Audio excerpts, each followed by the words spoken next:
All right, I'm Dream Rider 007. And I'm Chance the Guy. Welcome to another edition of Monster Mountain.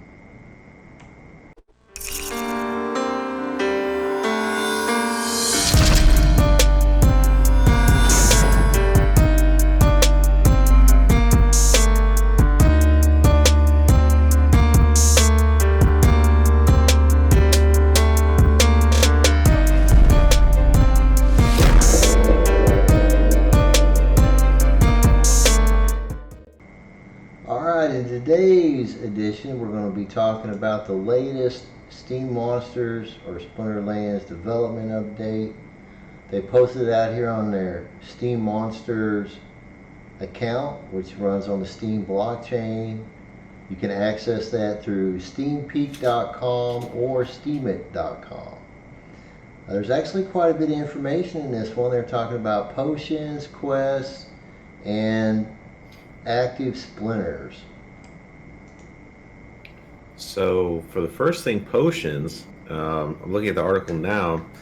It looks like you can now, instead of buying packs of potions, which originally it was you had to buy a set amount of potions, and then each potion had 5 charges. And they had different levels of potions. So, if you don't know, potions would give you a bonus. For instance, the Brilliant Legendary Potion, whenever you're opening cards, it gives you, if you have the Brilliant one, a 100% addition to your chance to open up a legendary card. So you have double the chance, effectively.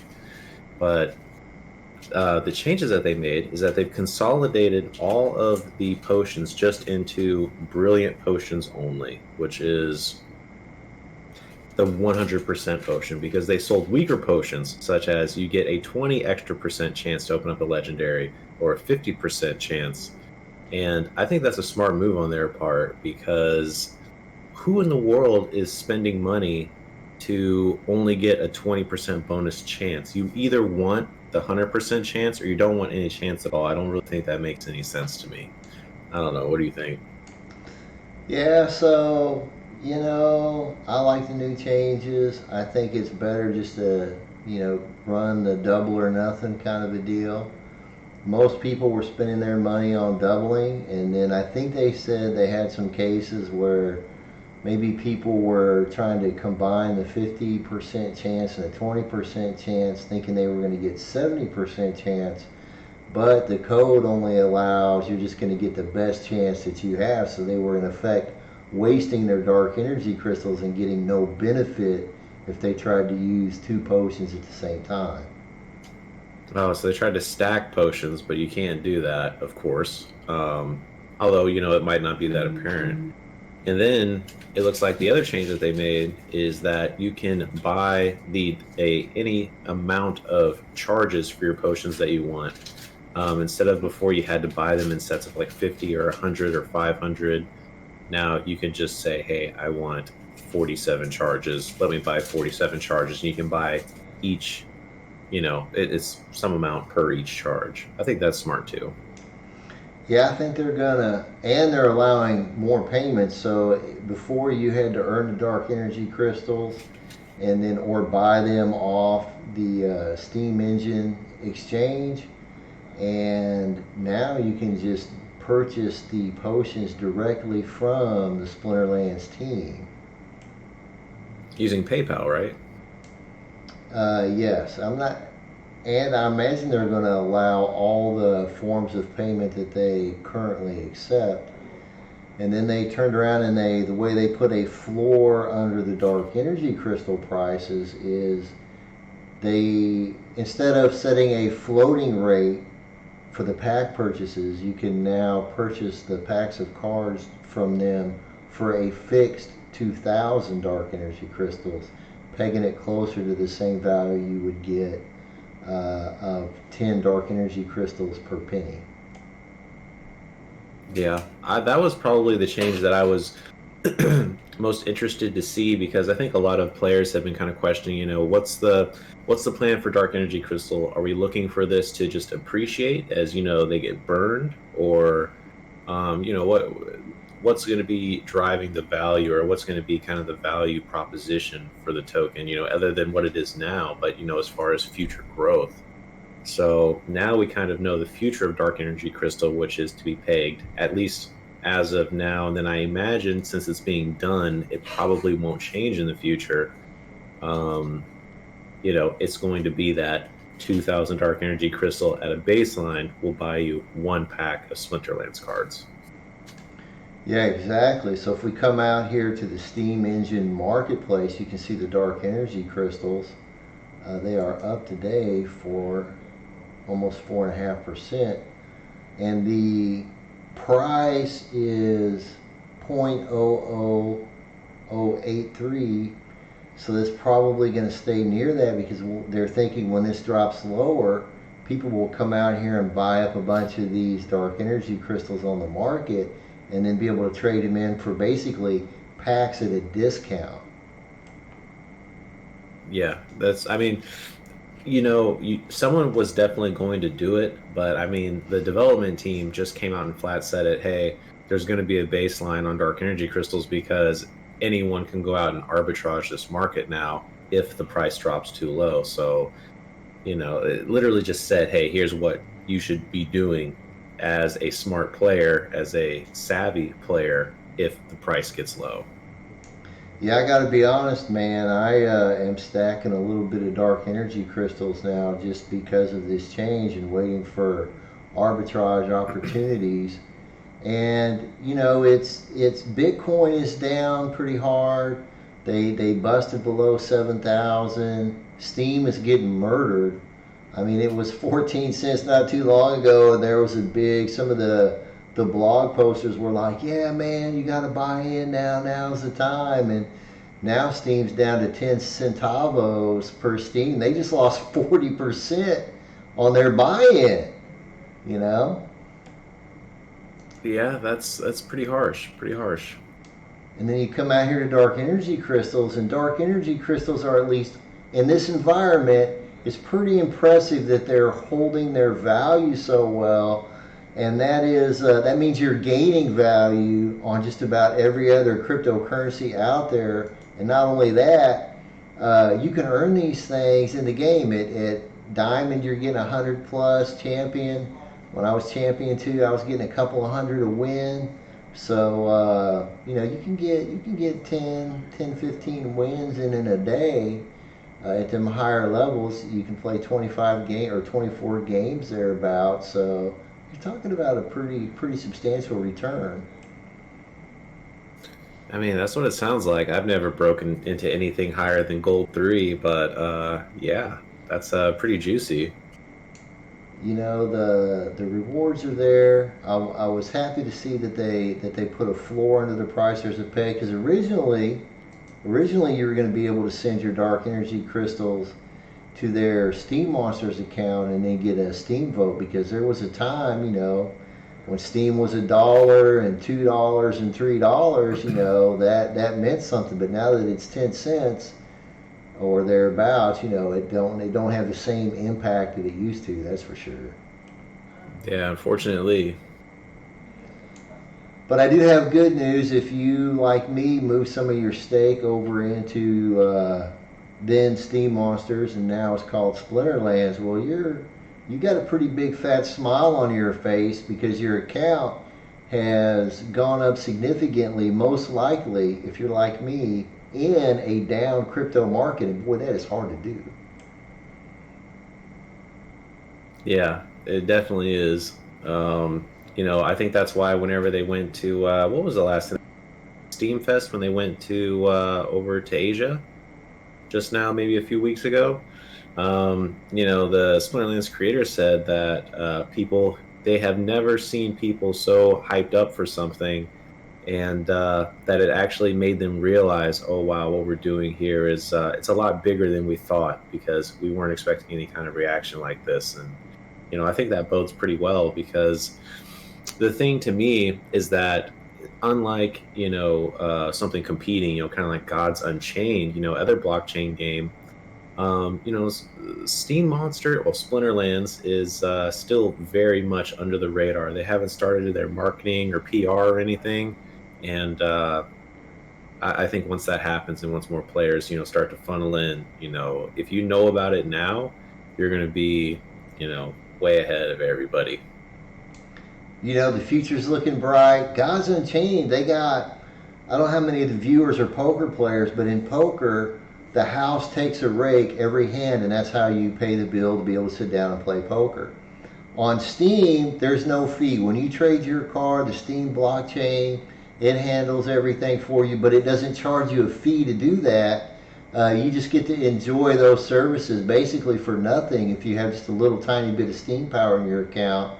Gods Unchained, on the other hand, runs on the EOS blockchain, and they have to literally pay for every transaction. And in many of those cases, those transactions cost more than the common cards are even worth, if you can believe that. You know, I know that that does sound crazy because I think that model it's going to be tough, especially for those exact reasons, because, on Steam, you have all of the work offloaded to the witnesses, which, if you're familiar with Steam blockchain, you might know about. If not, just there are people that will do all of the processing for you, and they're paid by the blockchain. You don't have to pay them with any of your earnings. I mean, you do kind of just maybe through the inflation, but it's pretty small. Um, it's definitely a lot better than having to come up with your own gas to sell your cards. I was reading an article that you actually have to pay gas to transfer the right to sell the card. So you have the right to sell the card, and then you have the actual card you have to move, something along those lines. That it seems like a pretty big pain. Well, what it all comes down to is they're draining money out of the pot. So they started out with a nice chunk of change. They made a big splash. They got some people with some money behind them.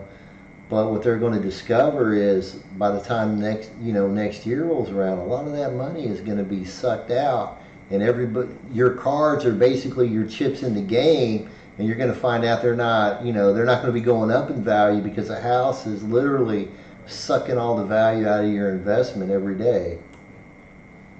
Yeah, I mean that's definitely what I could see happening now. I will give a little buffer and say I haven't really researched all that much about Gods Unchained or even the EOS blockchain, or I have a general idea of that it's similar to Ethereum. I thought that you have to use gas for your transactions, but outside of that, I don't really know a lot. So I could be wrong on some of these things. I don't have a very researched understanding. Well, that is also a funny trait of crypto. I haven't been involved in crypto very long, but I noticed that the people that are crypto enthusiasts, whatever chain that they settle into that community, then they are very sticky. Like a lot of Steam people aren't over on the EOS chain, and the EOS people aren't on Steam's chain. And then the Tron people, they're not on any of those chains either. They're all kind of in their own little regions. That is why we need the Oracle. Ah, the Oracle.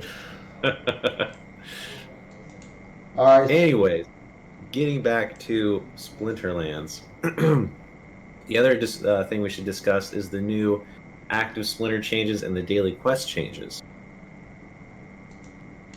Yeah, most definitely. I just had brought that up. So they're going to be adding some quests. They're going to be making a big change. Is that whatever quest you're on, that splinter will no longer be darked out. So you'll always have the opportunity to have the color that you're questing in available. So that'll be a nice change because at high levels, and then you're always getting double rule sets, and then to have your color blacked out in a double rule set that's favorable to your color and at least gives you a chance, man, it's tough. I find it funny that that is what you say the first thing, as far as the changes go, because there are a bunch of other ones, but it's all that matters to Dream Rider 007 is that for whatever active daily quest I have, I can finally play with that splinter instead of getting inactive out of it. Yeah, man, I was so happy to see that one because that one is a pain. And I then, will admit that was That was my most favorite change too, because I hate that because it happens to me all the time. I play like 3 matches and I can't play my Splinter for my quest. Yeah, man, that was tough. Then they added some quests. They are adding the Dragon Splinter. What do you think about that to the Gold League and up? I guess that won't really necessarily apply to you very often, but what do you think about that? I think that's fine for the Dragon Splinter. I'm honestly okay with 5 ranked battles using the Dragon Splinter, although, yeah, that would be fine. I like win 3 ranked battles without any neutral monsters. That's fine. The only one I think is a little strange and that would be very tough to do is to win 5 tournament battles. Even just play 5 tournament battles might be difficult, especially if you get kicked out after what is it? I haven't played any tournaments. What you do 2 rounds and then you're out if you lose 2 rounds, two and you're out. Yeah, so the matches are usually best 2 out of 3. If you lose in the first round, then you're going to have played 2, but you will have won none. So to win five games in the tournament setting, much less matches, is very, very challenging. Yeah, so let's take winning out of the picture because just winning 5 tournament battles that would take you could take you a long time, um, especially because they have the different rule sets where you have to have alpha and beta cards only or gold foils only. You might be spending a few days getting into enough tournaments to play the matches, and then even if you just have to play 5 matches, if you lose your 2 and you're out, you're still gonna have to play 2 or 3 tournaments. Usually I would say I spend maybe 10, 15 minutes doing a daily, maybe something like that. So it should be right around there, like I imagine it would be with win 5 ranked battles using the Dragon Splinter or win 3 ranked battles without using any neutral monsters. Yeah, time is an important consideration. Uh, I think that would make sense maybe if they added it as a season, like if they added a new bracket of quests where you get one quest that you have to complete that's separate from the dailies. It's maybe a season quest or something like that, but as a daily, it doesn't make a whole lot of sense. I didn't actually think about that, but that makes a lot.